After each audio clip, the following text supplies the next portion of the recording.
Pelajaran Sekolah Sabat, Kamis 5 Juni 2025, pelajaran yang ke-10 untuk triwulan yang kedua. Judul untuk hari ini adalah Penghakiman Pra-Advent. Gambaran penghakiman yang ditemukan dalam Daniel 7 memberi kita gambaran sekilas di balik tabir, sebuah kesempatan yang menakjubkan untuk melihat bagaimana Tuhan menyelesaikan masalah dosa sambil tetap menebus mereka yang ingin hidup dalam hubungan perjanjian dengannya. Bacalah gambaran tentang penghakiman pemeriksaan yang diberikan dalam Daniel 7 ayat 9, 10, 13, 14, 22, 26, dan 27. Apakah fokus utama dalam penghakiman? Apakah putusan yang diberikan pada akhir proses tersebut? Saya baca dalam Daniel 7 ayat 9, 10, 13, 14, 22, 26, dan 27. Sementara aku terus melihat tahta-tahta diletakkan, lalu duduklah yang lanjut usianya. Pakaiannya putih seperti salju, dan rambutnya bersih seperti bulu domba. Kursinya dari nyala api dengan roda-rodanya dari api yang berkobar-kobar. Ayat 10. Suatu sungai api timbul dan mengalir dari hadapannya, 1000 kali beribu-ribu melayani dia, dan selaksa kali berlaksa-laksa berdiri di hadapannya. Lalu duduklah majelis pengadilan dan dibukalah kitab-kitab. Ayat 13. Aku terus melihat dalam penglihatan malam itu, tampak datang dengan awan-awan dari langit seorang seperti anak manusia. Datanglah ia kepada yang lanjut usianya itu, dan ia dibawa ke hadapannya. Ayat 14. Lalu diberikan kepadanya kekuasaan dan kemuliaan dan kekuasaan sebagai raja, maka orang-orang dari segala bangsa, suku bangsa, dan bahasa mengabdi kepadanya. Kekuasaannya ialah kekuasaan yang kekal yang tidak akan lenyap, dan kerajaannya ialah kerajaan yang tidak akan musnah.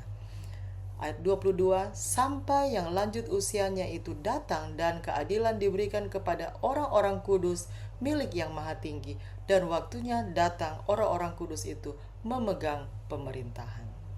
Ayat 26. Lalu majelis pengadilan akan duduk dan kekuasaan akan dicabut daripadanya untuk dimusnahkan dan dihancurkan sampai lenyap. Maka pemerintahan, kekuasaan, dan kebesaran dari kerajaan-kerajaan di bawah semesta langit akan diberikan kepada orang-orang kudus, umat yang maha tinggi.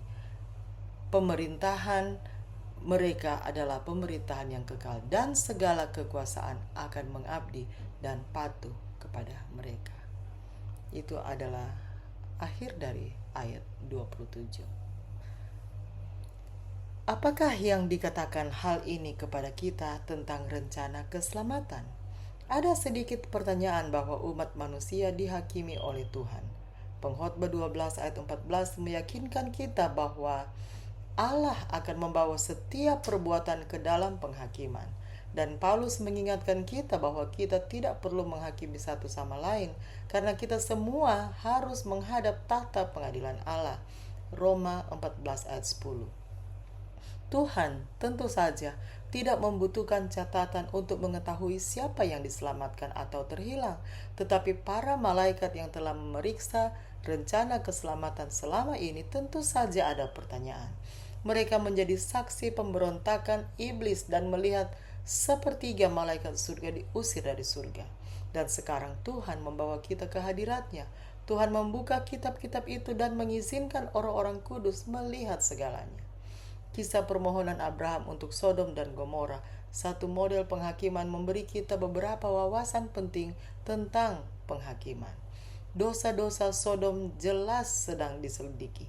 Tuhan menyebutkan bahwa kejahatan kota itu telah memberinya reputasi sedemikian rupa sehingga protes terhadapnya sangat besar. Kejadian 18 ayat 20. Tetapi bukan hanya Sodom dan Gomora yang diselidiki sebelum kehancuran mereka. Tuhan juga membukakan pintu bagi Abraham untuk mempelajari apakah Tuhan bertindak dengan benar atau tidak dalam keputusannya untuk membinasakan orang fasik. Sementara itu, yang muncul di tengah penghakiman surgawi dalam Daniel 7, anak manusia, Yesus. yang kemunculannya adalah satu-satunya alasan mengapa penghakiman ini dibuat untuk orang-orang kudus yang maha tinggi. Daniel 7 ayat 22. Hanya kebenarannya yang sempurna yang memampukan umatnya melalui penghakiman.